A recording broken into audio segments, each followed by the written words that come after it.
Bonjour et bienvenue à toutes et à toutes à cette troisième exploration de 5 du parcours sur le mentorat inclusif propulsé par l'accélérateur mentoral de Mentorat Québec.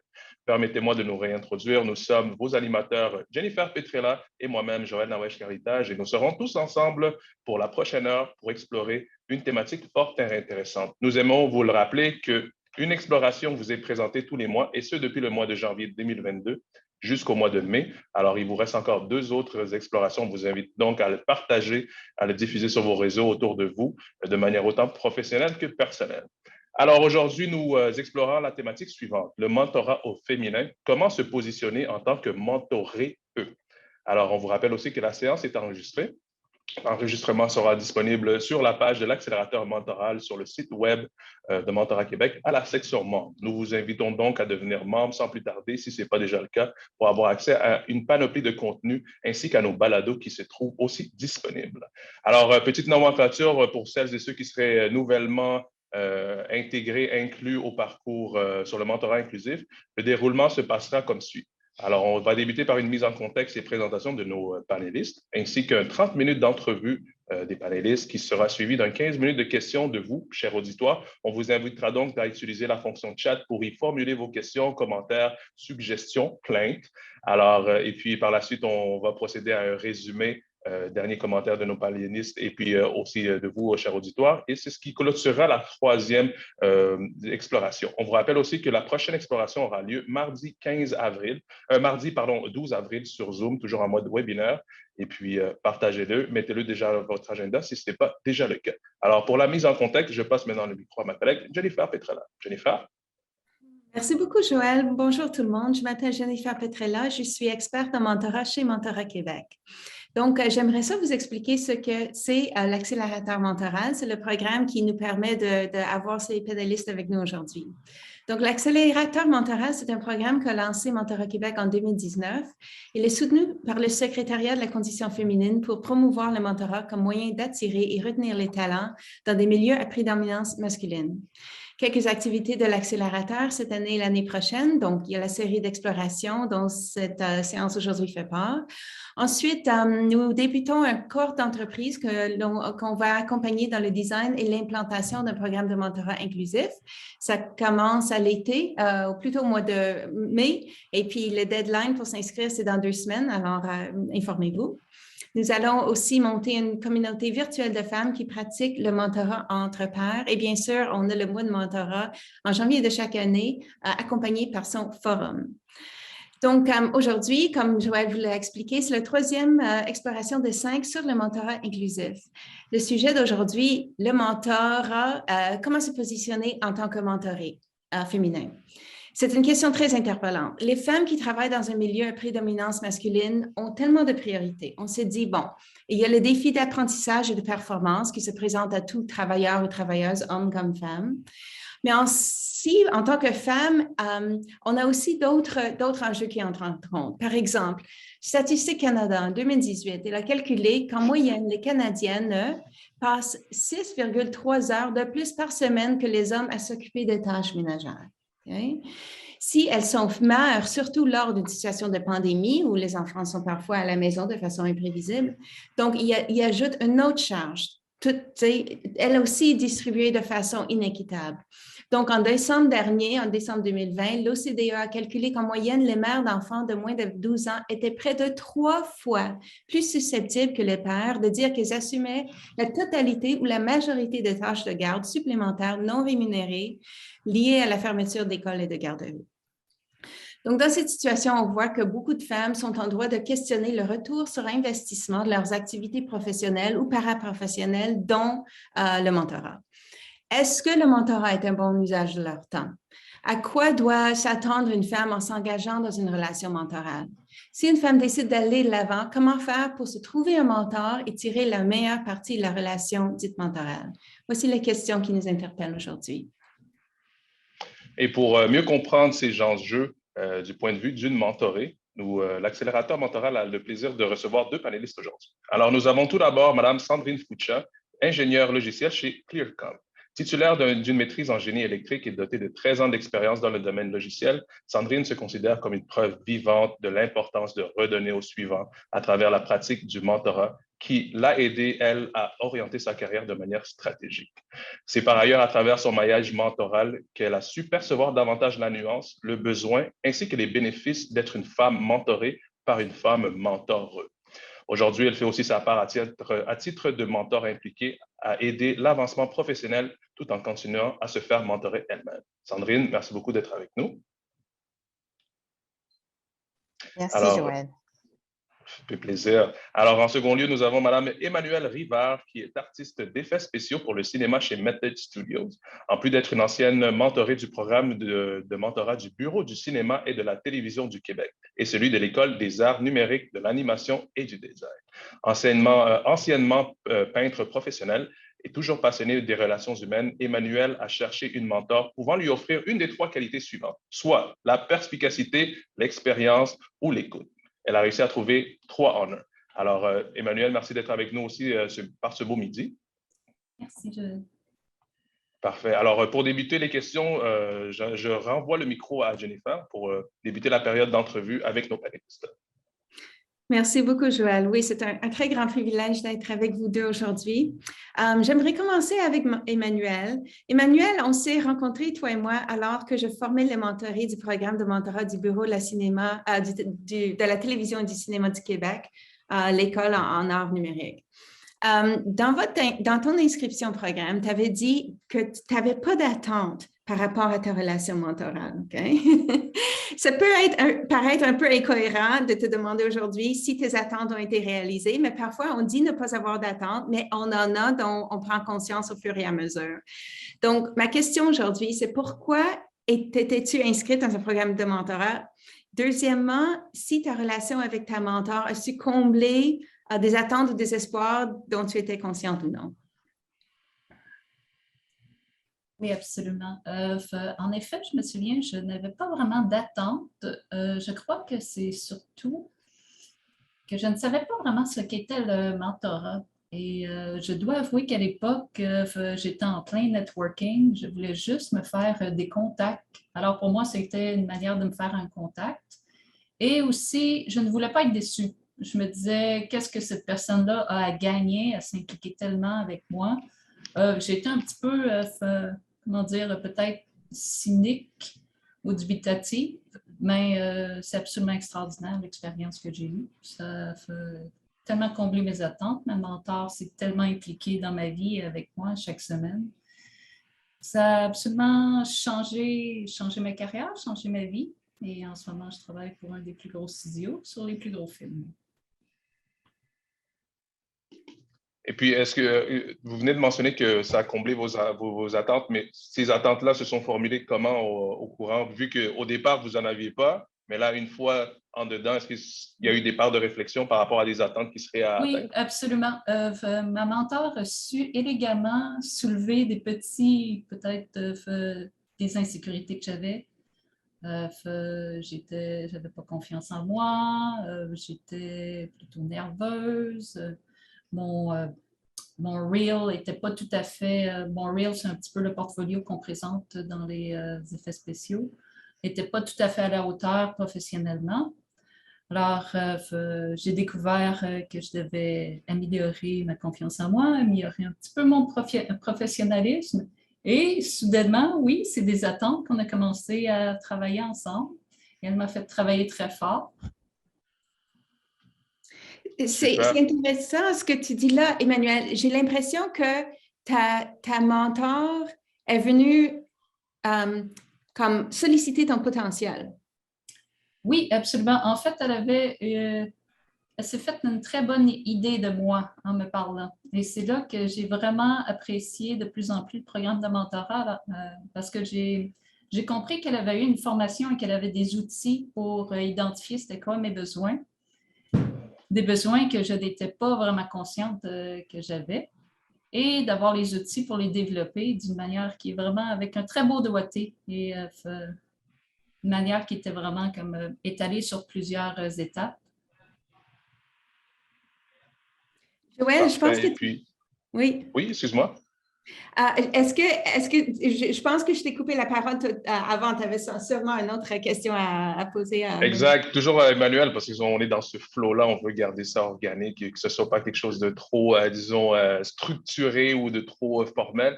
Alors, toujours dans cette mouture-là, Emmanuel, en tant que femme chef d'équipe dans un milieu à prédominance masculine qui est le domaine du jeu, est-ce que votre expérience en tant que mentoré et puis le fait que votre mentor a réussi à déceler certains points qui étaient à bonifier, pour ne pas dire améliorer, puisqu'on possède déjà ces qualités-là qui sont souvent dormantes. Alors, est-ce que votre relation avec votre mentor vous a permis à être outillé pour un rôle dans ce domaine-là à prédominance masculine? Est-ce que ça vous a donné, ça vous a été utile pour faire face à ces enjeux du domaine à prédominance masculine? Oui, absolument. Ma mentor elle-même est chef d'équipe. Alors, elle a su me montrer comment imposer le respect, mais d'une manière assez zen, sans être agressive, sans me prendre pour un autre. Et aussi adapter mon niveau d'énergie. Alors, je suis quelqu'un de très énergique et qui peut être un petit peu éparpillé. Et savoir comment focusser un peu mon énergie et adapter mon mode de communication. Alors, on ne va pas parler de la même manière à un gars de IT qu'à un artiste 3D. Alors, savoir trouver son vocabulaire, savoir trouver comment s'adresser à la personne. Et aussi, encore dans la pensée, de savoir inspirer le respect. Trouver les réponses par soi-même. Des fois, quand on va s'adresser, supposons, à quelqu'un qui travaille avec un logiciel précis, faire un peu de recherche sur le logiciel pour savoir comment parler à la personne, savoir, dans le fond, avoir une discussion et pouvoir dire à la personne, je sais de quoi je parle et j'ai besoin de ton aide, j'ai besoin de ton assistance. Parfait. Alors, est-ce qu'on dirait que votre mentor vous a appris à développer ce qui va être le côté savoir-être, savoir-dire, ce qui est soft skills dans ce sens-là? Oui, absolument. Et aussi, un petit peu de hard skills. Elle m'a montré des sites web de programmation, des langages un petit peu pointus au niveau technique, savoir quoi demander, savoir quoi ne pas demander. Et aussi, peut-être, l'art d'avoir du timing. Alors, c'est pas quand quelqu'un est dans un rush ou quand quelqu'un est dans un état très émotif très excitable ou qui est très stressé, que c'est le temps d'aller poser la question sur un problème. Peut-être laisser passer un petit 24-48 heures, ce qui est beaucoup dans le domaine du cinéma. Mais c'est ça, ça prend quelqu'un qui est dans le milieu, qui va pouvoir savoir nous montrer comment faire un petit peu le pacing. Alors, peut-être pas demander à 5 heures de l'après-midi à un chef d'équipe, est-ce que tu peux réviser ma shot? Attendre le lendemain. User de parcimonie, être capable, comme on dit en anglais, pick your spots, pick your battles. And a little bit of fake it till you make it. Je sais que ça paraît pas bien. Faut toujours rester dans l'honnêteté. Mais quand même, on travaille dans un milieu qui est extrêmement professionnel, extrêmement compétitif. C'est le temps de montrer son meilleur visage et de montrer son calme. Absolument, absolument. Le plus vite, le plus stressé le milieu, le plus on a besoin d'aller lentement parfois. Oui. Et c'est ce qui a été vraiment extraordinaire avec ma mentor, et je lui parle encore à tous les semaines. Maintenant, on est rendus des amis. C'est vraiment pouvoir, à chaque semaine, lui dire, bon, je suis sur tel projet, il arrive telle chose.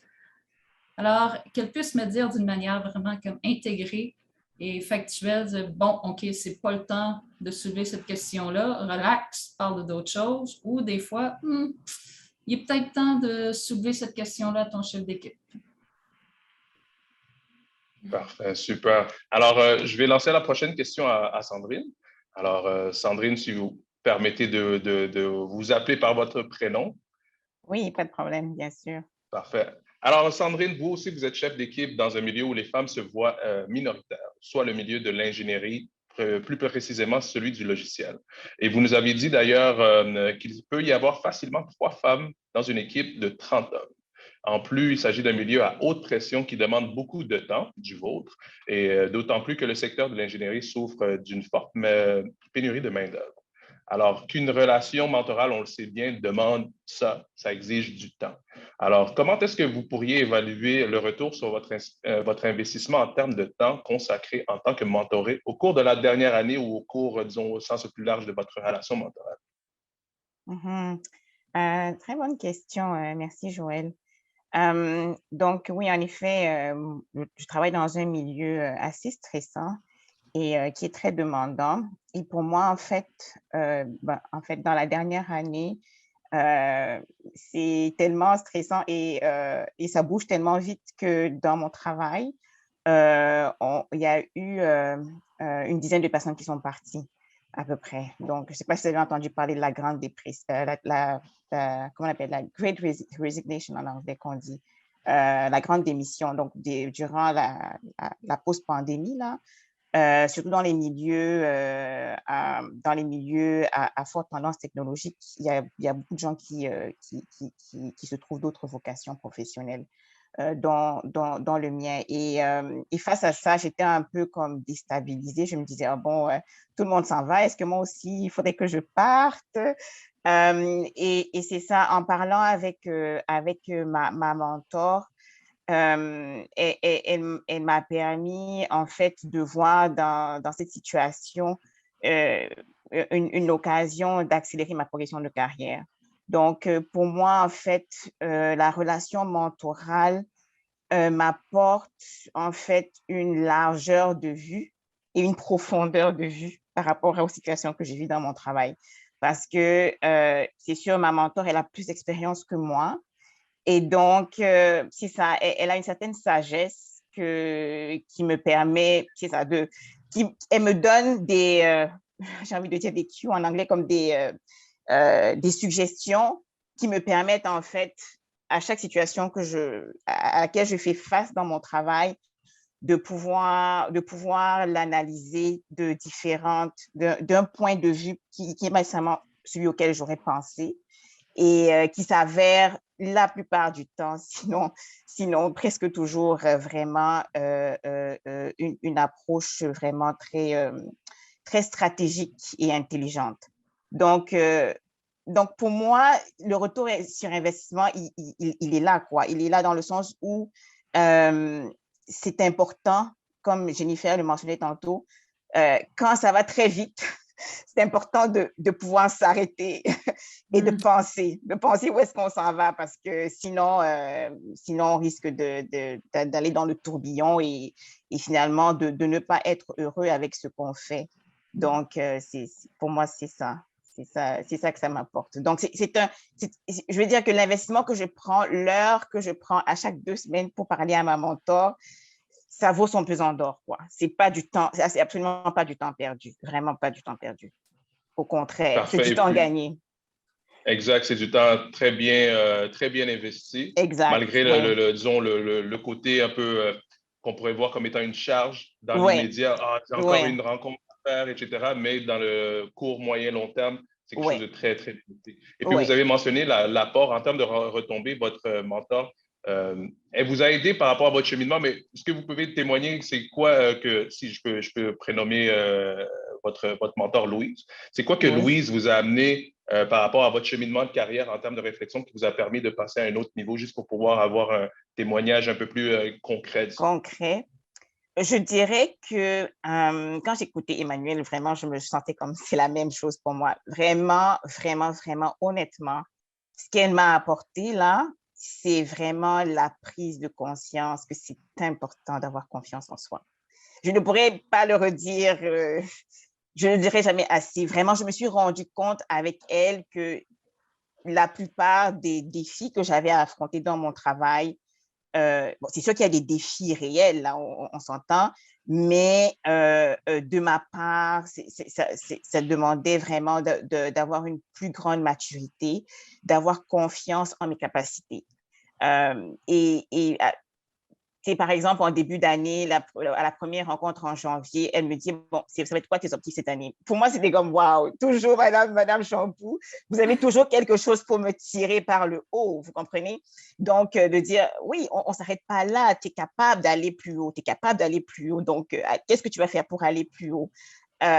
Et c'est ça, et je me rends compte que, bon, dans mon expérience, en tout cas, la plupart des challenges que j'ai eu à avoir et qui m'ont fait des fois de la peine, c'était en partie parce que je n'avais pas assez confiance en moi. Et donc, vraiment, ça, c'est une des choses pour laquelle je remercie beaucoup Madame Champoux-Paillé. Ouais, Exact. Et puis, Madame Chapeau-Paillé, surtout pendant que vos collègues quittaient les postes, malheureusement, quand il y a eu cet exode-là, elle vous a incité à regarder c'est quoi les places qui se libéraient pour vous insérer davantage. Exact, exact.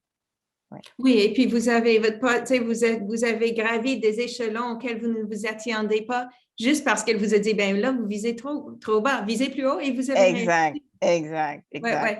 Et je me souviens une remarque que vous avez faite quand on a discuté, Sandrine. Vous m'avez dit que votre mentor vous a dit, n'attendez pas d'être parfaite. Oui, aussi, exact. Ça, c'est un autre point aussi, c'est ça, que tout le monde a des talents et tout le monde a des choses à améliorer. Il ne faut pas attendre d'avoir tout parfait pour pouvoir se lancer, pour pouvoir se lancer à la prochaine étape qui se présente à nous. Oui, vraiment, ça aussi, c'est une grande leçon que j'ai apprise d'elle, oui. C'est une grande leçon, mais il faut avoir une réception. Okay? Oui, c'est vrai. Une réceptivité, si on veut. Puis, oui. Puis ça, je trouve que c'est parce que, tu sais, la relation mentorale, c'est vraiment un équilibre. Donc, il y a la personne d'expérience qui est le mentor ou la mentor. Vous avez tous les deux de parler de quelqu'un qui vous a donné une vue plus large, qui vous a donné une pensée stratégique. Emmanuel, parle pas aujourd'hui. Ça peut être lourd aujourd'hui, mais tu attends jusqu'à demain, tu vois, et Sandrine, etc. Et puis aussi, la troisième idée, c'est vraiment de ne pas, de vous aider, de nous aider à prendre conscience de nos propres limites. Attends, j'ai une limite. Pourquoi j'ai cette limite-là? Mais c'est normal d'avoir une limite, on prend pas conscience, c'est pour ça qu'on discute ensemble. Les autres sont un miroir pour nous. Sauf que cette personne-là qui a déjà passé pour... Ben, elle peut le voir, il n'y a pas de brouillard sur le miroir. Par contre, la réceptivité, pour revenir à cette question-là, Emmanuel n'était pas obligé de s'inscrire à ce programme de mentorat, c'était facultatif. Vous... Encore d'une autre façon, Sandrine, il n'y a personne c'est pas Madame Champoux-Paillé qui est venue pour cogner à votre porte. Je voudrais vous mentorer. Alors, vous n'aviez pas accès à un programme de mentorat, vous. Vous vous êtes débrouillé vous-même. Et j'aimerais ça que vous expliquiez à nos auditeurs et auditrices votre processus. On a souvent des appels à Mentorat Québec. Je n'ai pas de mentor, aidez-moi. Mentorat Québec, c'est pas un service de mise en jumelage de mentors mentorés. Alors, expliquez-nous comment vous vous êtes prise. En fait, à l'époque, c'est ça. À l'époque, je bénéficiais beaucoup des conseils de mon père au niveau de ma carrière professionnelle parce qu'il avait quand même pas mal d'expérience, même si ce n'était pas dans mon domaine. Mais je me suis rendu compte que aussi j'avais besoin d'avoir l'appui de quelqu'un qui connaît le contexte professionnel canadien-québécois. Donc, qui a eu vraiment, c'est ça, qui connaît un petit peu la culture puis les conditions de travail ici. Donc j'ai voulu, donc au moment où j'ai cherché pour un autre mentor, c'est ça que je recherchais. Je cherchais quelqu'un qui connaissait bien le contexte ici. Et donc, j'ai commencé par regarder dans mon réseau sur LinkedIn.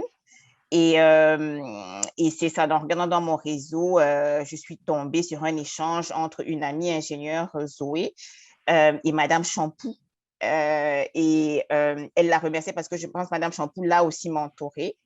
Et elle la remerciait pour son aide. Et Madame Champoux qui lui répondait en disant vraiment, pas de souci, puis je suis ouverte à mentorer d'autres personnes, à aider d'autres jeunes femmes à grandir. Et donc, quand j'ai vu ça, je me suis lancée. j'ai contacté Madame Champoux en me présentant comme étant une amie à Zoé et c'est comme ça qu'on a commencé la relation mentorale en fait.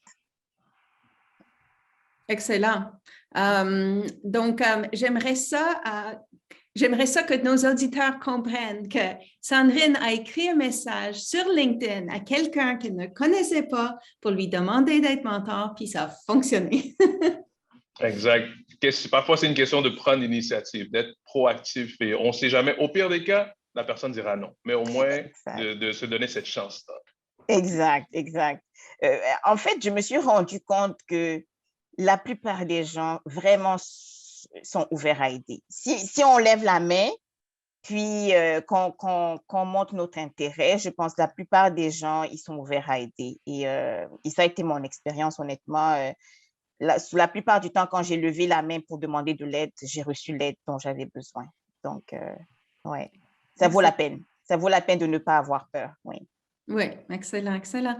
Et justement, donc, cette idée de lever la main, puis surtout pour une femme. Donc, vous deux, vous avez des mentors femmes, OK? Ça aurait pu être autrement.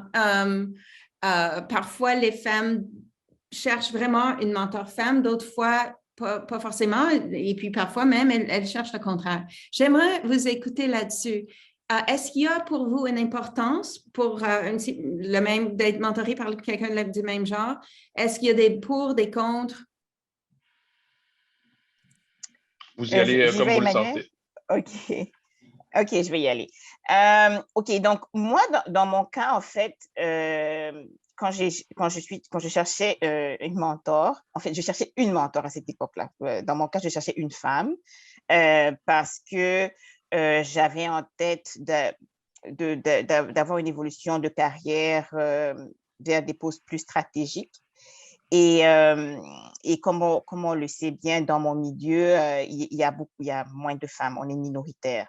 Et donc, je voulais avoir comme l'aide et l'expérience, profiter de l'expertise d'une femme qui avait, comme moi, eu à traverser plus ou moins la même chose que moi et puis qui avait réussi.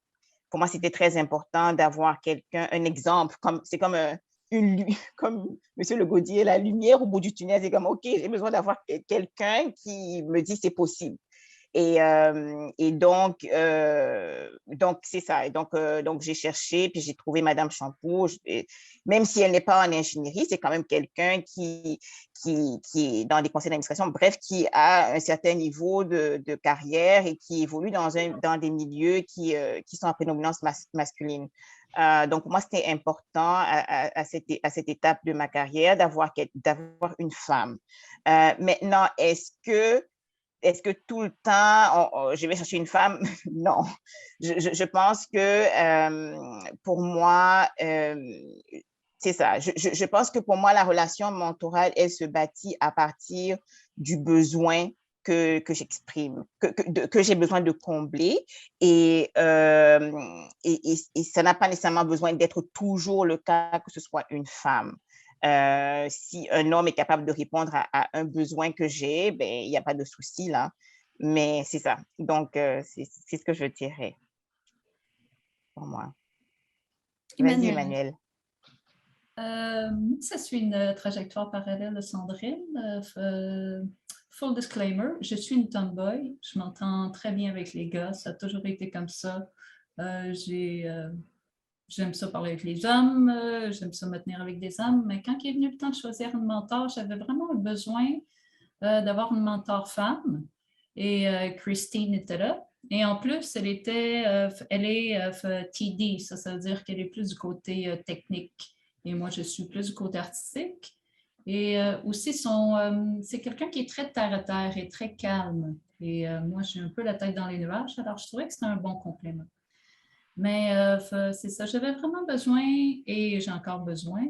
Mon besoin pour une mentor, c'était vraiment plus du côté, j'ai besoin de quelqu'un qui me comprend, quelqu'un qui va savoir c'est quoi mes sentiments et comment me guider, comment me calmer, comment peut-être aussi m'encourager.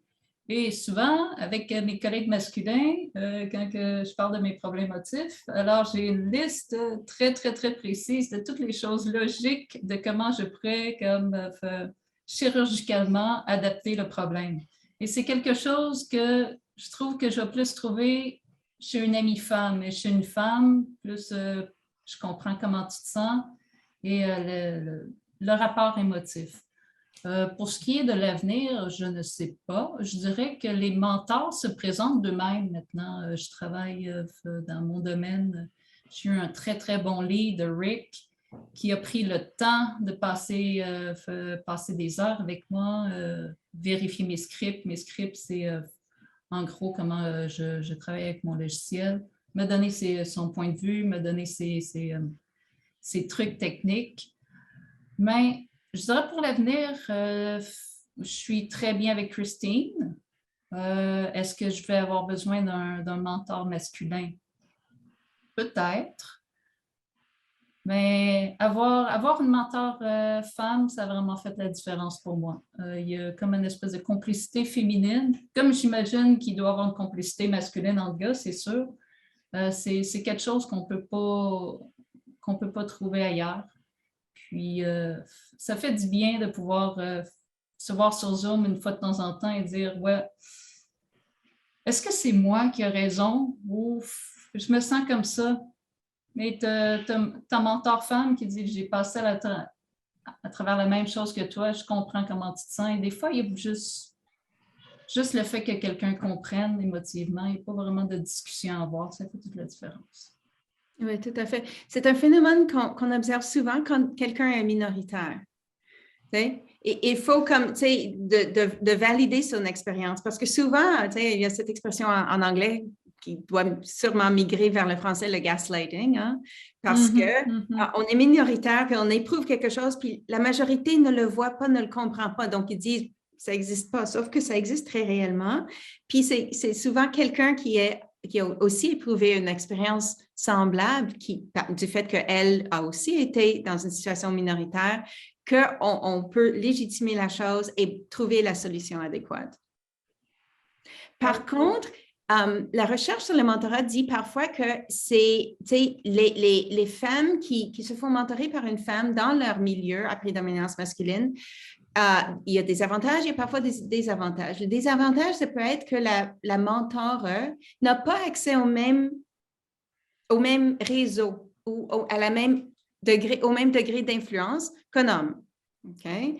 Parce que là, Sandrine a une mentor qui a vraiment réussi au très haut niveau dans la société québécoise, mais souvent les femmes ne réussissent pas aussi bien simplement à cause des contraintes systémiques. Donc, est-ce que vous avez une opinion là-dessus? Est-ce que vous pensez qu'un jour, de se faire mentorer par quelqu'un qui fait partie du groupe majoritaire pourrait avoir des avantages quelconques ou pas tellement?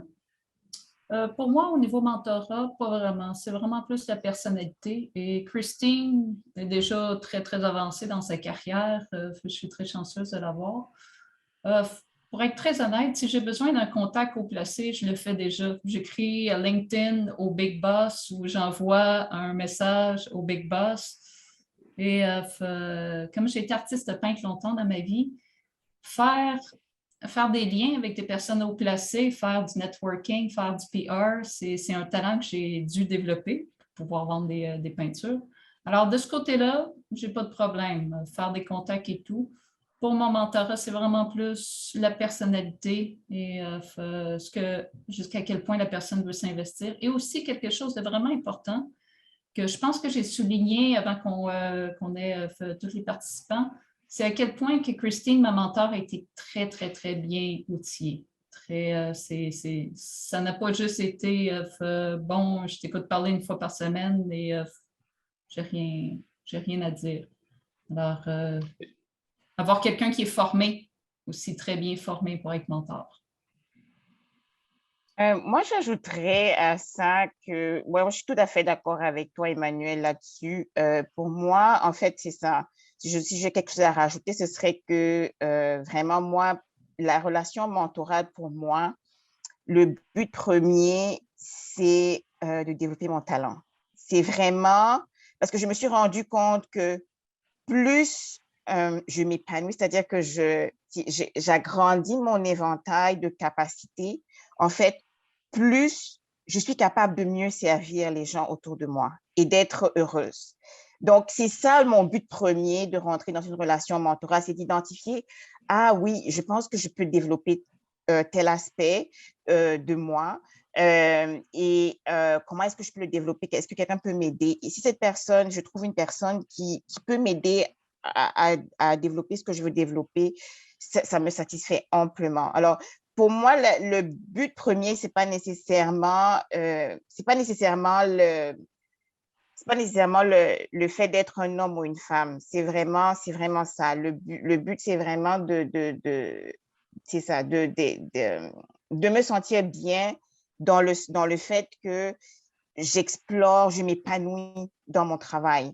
Et c'est ça. Et le fait de m'épanouir, forcément, ça va ressurgir sur mes collègues et mon environnement. Ouais. Exact. Ça fait des vases, communicants en quelque sorte. Alors. Exact, ouais. Et puis, j'aimerais rebondir sur le terme qui vient d'être amené par Emmanuel, le terme outil. Et puis, si on était pour parler du mentorat comme étant un outil d'équité et d'inclusion, de la diversité dans les milieux, alors diversité au sens large, pas uniquement ethnoculturelle, diversité de genre, de façon de penser et tout, plus précisément diversité de genre et puis des groupes exclus dans le contexte de notre parcours de l'accélérateur. Que voyez-vous? La question est toujours adressée à vous deux, mesdames. Alors, que voyez-vous comme étant les forces et les limites du mentorat comme moyen de changer non pas le parcours de la mentorée, mais les mentalités à l'endroit des femmes? Alors, on sait que le sexisme est toujours quelque chose de bien présent, malheureusement, en société. Et puis, comment est-ce que ça peut être un outil pour venir changer les mentalités? Alors, à l'endroit des femmes et à l'endroit aussi des groupes minoritairement qui sont sous-représentés. Je prends la parole en premier, si tu permets, Sandrine. Je dirais, moi, jusqu'à date, j'ai été chanceuse, peut-être à cause, c'est ma manière de me présenter, ma manière de parler, mais les rares fois que le sexisme arrive, on ne s'y attend pas. Sincèrement, c'est 99% des hommes sont super respectueux, ne sont pas sexistes, mais le 1% qui arrive, c'est comme une claque en plein visage quand tu t'y attends pas. Alors, c'est la manière d'agir à ce moment-là est cruciale parce que je dirais que c'est un peu qu'on devient un petit peu représentante féminine en ce moment, de pouvoir montrer à la personne offensante, « Hey, ça se fait pas ça ». Mais si on reste en contrôle de ses émotions et si on fait juste calmement dire à la personne, ce n'est pas une manière d'agir, on peut lentement changer une mentalité chez la personne. Et comme dit Sandrine, c'est comme ça a des répercussions dans notre équipe et cette personne-là peut peut-être retourner chez elle et dire, ouais, ma manière d'agir aujourd'hui. Alors, c'est par des petits changements personnels, je crois qu'au sens large, on va faire un changement. Je vais faire un exemple. Maintenant, je ris, mais quand ça m'est arrivé, j'étais vraiment en colère. Alors, j'avais un problème technique. Et j'ai écrit au département de IT. Et le gars m'a carrément dit, peux-tu demander à un homme de regarder ton script?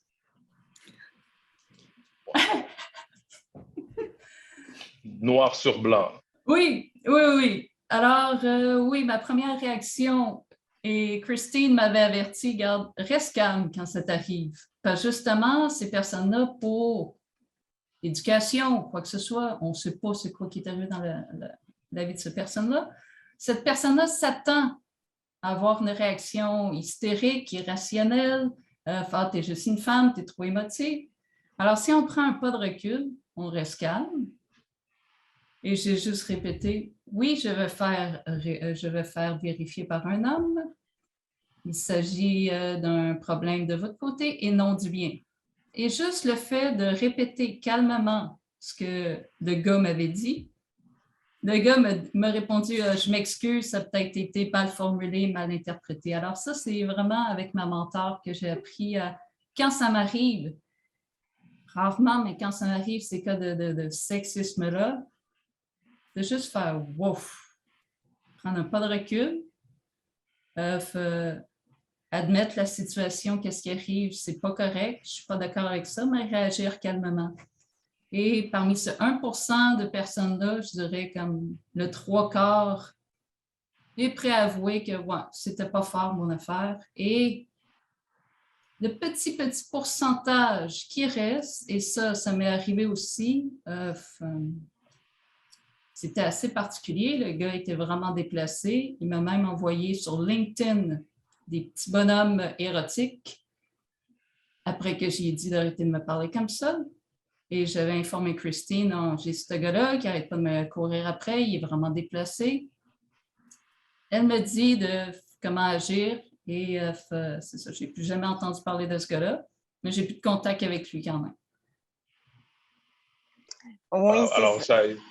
Votre mentor a été une bonne façon d'être capable de décanter puis de tempérer, disons, le retour, les actions à avoir à poser auprès de ces personnes-là avec des propos désobligeants. Oui, absolument, parce que c'est souvent les gens mal intentionnés ou déplacés vont toujours jouer sur la ligne. Alors, au lieu de m'envoyer carrément, tu sais, comme la porn, il m'a envoyé ça en petit bonhomme. Et là, je disais à Christine, mais là, c'est-tu moi ou c'est-tu moi encore, comme j'ai mentionné tout à l'heure? Elle dit non, c'est vraiment déplacé. Là, ce gars-là, tu vas lui dire, c'est déplacé ce que tu me dis. Je ne veux plus de contact avec toi. S'il te plaît, tu ne me contactes plus. Et j'ai bloqué tous les contacts sur LinkedIn et compagnie avec ce gars-là. Et au moins, j'ai réussi à me faire respecter sans rentrer comme dans un drame ou sans comme, mettre du gaz sur le feu. Alors, c'est quelque chose que ma mentor m'a beaucoup aidé. Savoir les rares moments que ça m'arrive, comment juste rester calme et savoir m'affirmer. Exact. Et puis, Sandrine, de votre côté? Oui, c'est une expérience similaire. Je veux dire que le mentorat, c'est ça. Je pense que ça passe par la mentorée pour changer les mentalités. C'est la même chose là. Pour moi aussi, dans mon travail, des fois, c'est ça. Ce que je retiens avec Madame Champou-Paillé, c'est souvent, elle me dit, OK, quand il y a une telle situation, comment est-ce que tu aurais pu agir différemment? Toujours, elle me fait réfléchir. Puis comment est-ce que la prochaine fois, si ça arrive, comment est-ce que tu peux changer le cours de la situation? Donc, par exemple, il y a eu quelque chose au travail qui s'est passé récemment où un manager arrive et se met quasiment à me crier dessus.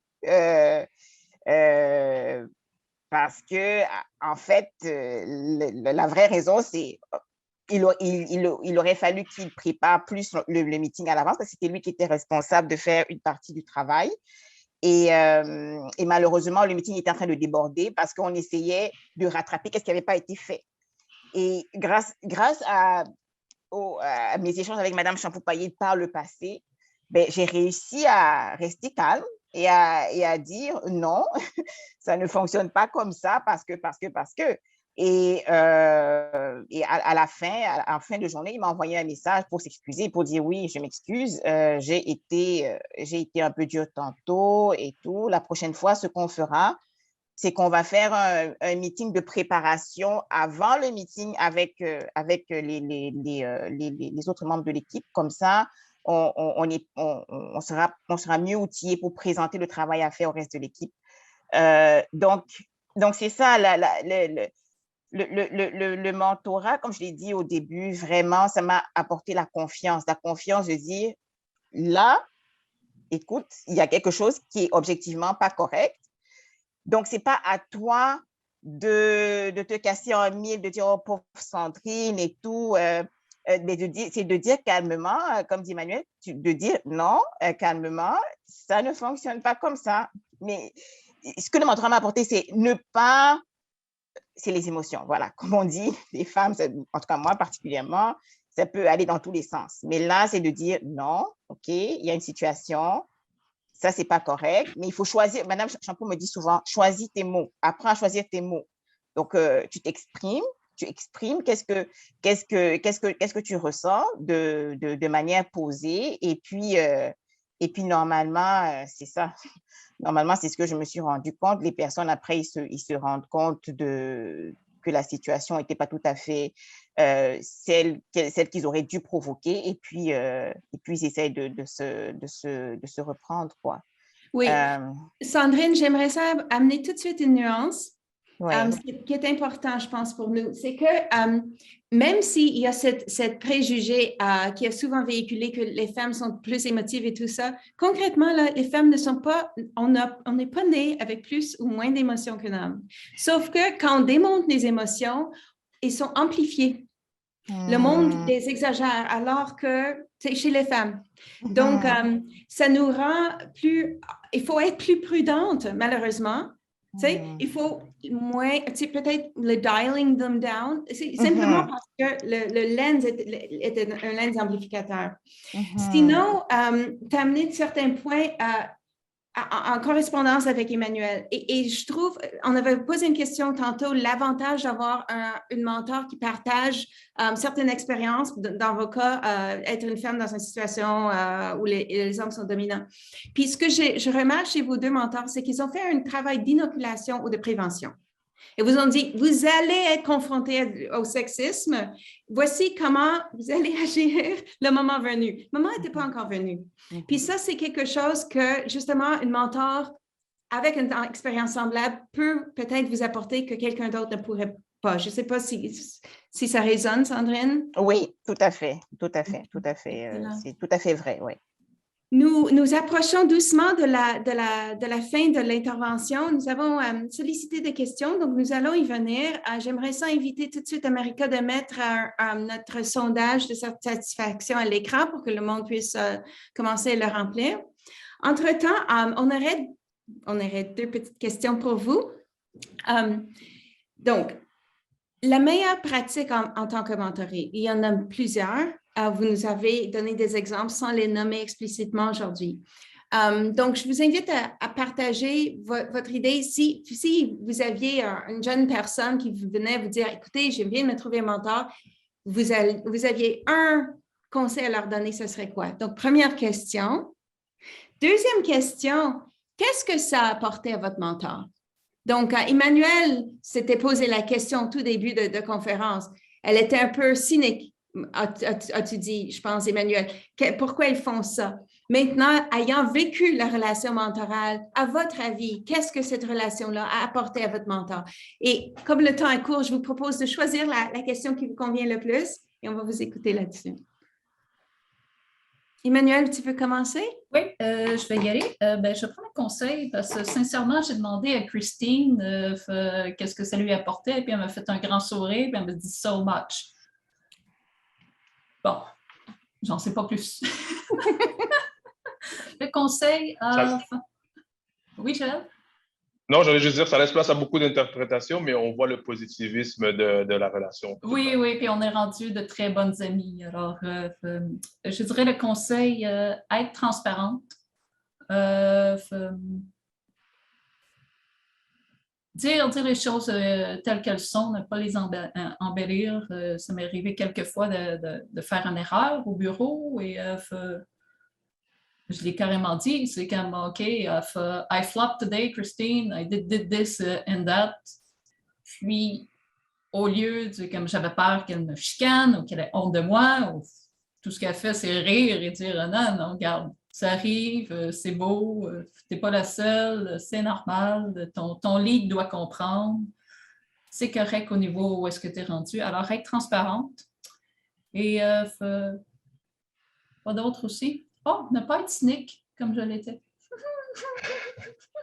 Une belle boucle. Alors, une belle boucle de complétion. Absolument. Et Sandrine? OK.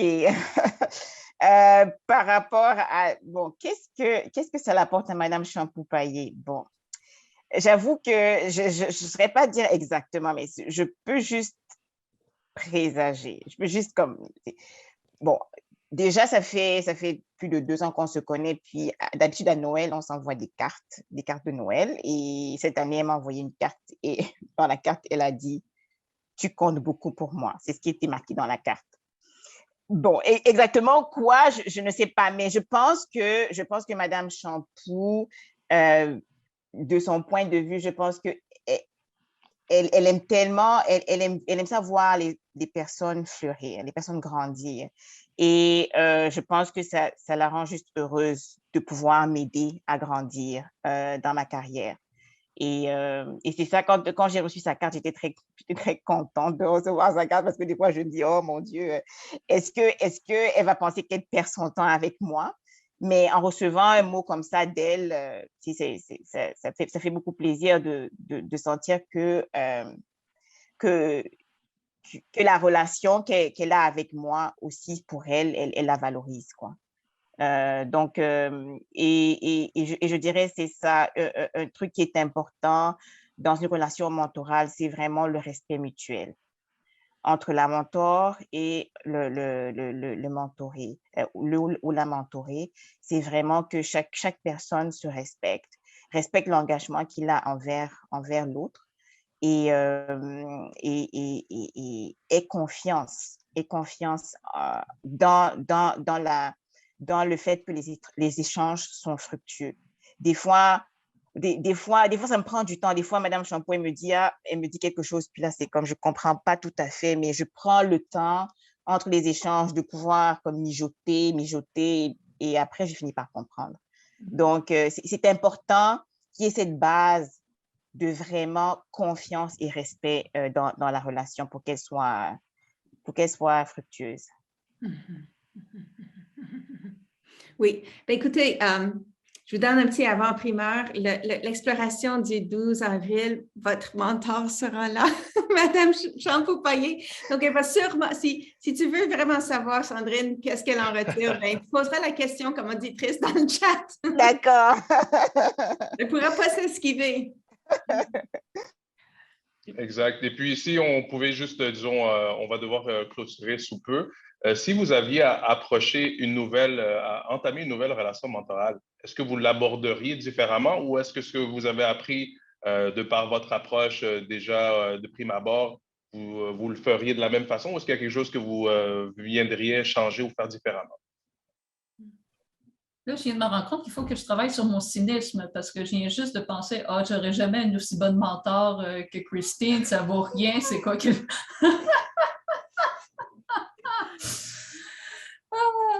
Excellente observation. Il y a un peu de méditation là-dessus et je ne vais pas vraiment répondre à ta question, Joël, mais juste quelque chose que Sandrine m'a fait penser, le respect mutuel, parce que j'ai entendu d'autres collègues, d'autres juniors parler de mentorer, tout ça.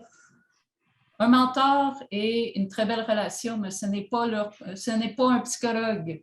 Okay? Respectez ça. Là. Moi, j'ai une jeune amie dans début vingtaine. Elle me parlait de la relation avec son mentor qui est un de mes leads. Et je me disais, pauvre gars. Elle, lui, dans le fond, elle le prenait plus pour un psychologue que pour un mentor. Alors ça, c'est faut respecter son mentor quand même. Hein? On peut être humain tout en restant professionnel. Absolument. Et puis, Sandrine, si une nouvelle relation était à bâtir avec quelqu'un qui ne serait pas, disons, Madame Louise Champoux-Payet, la sommité qu'elle est-ce qu'il y aurait une différence dans l'approche ou est-ce que ce serait quelque chose d'amené de la même façon? Moi, j'avoue que j'irais de la même façon que j'ai approché Madame Champoux-Payet. Je dis pas nécessairement d'aller sur LinkedIn, etc., faire des recherches, mais j'identifierais quelqu'un que je respecte et pour qui j'ai de l'admiration et j'irais parler vers cette personne pour lui demander son aide. Si je ferais la même chose là. Et c'est ça parce que pour moi, je veux rien enlever au programme de mentorat qui existe. C'est une très belle opportunité pour toucher un plus grand bassin de personnes. Mais c'est ça. Je pense que j'ai comme un biais un peu du fait que ça a tellement bien fonctionné avec Madame Shampoo que je dirais, OK, c'est ce que je connais, je referais la même chose, quoi. C'est ça. Au Pourquoi moins, changer t'es une pas, formule gagnante? C'est ça. au moins, c'est ça, au moins tu n'es pas comme Emmanuel qui a dit qu'il y a juste une mentor au monde pour toi. C'est très drôle. On a tous ce genre de choses. Alors, je pense qu'on tire maintenant à notre fin. Est-ce que, Sandrine et Emmanuel, avez-vous des derniers conseils, commentaires, quelque chose avant que je remercie notre auditoire, etc.?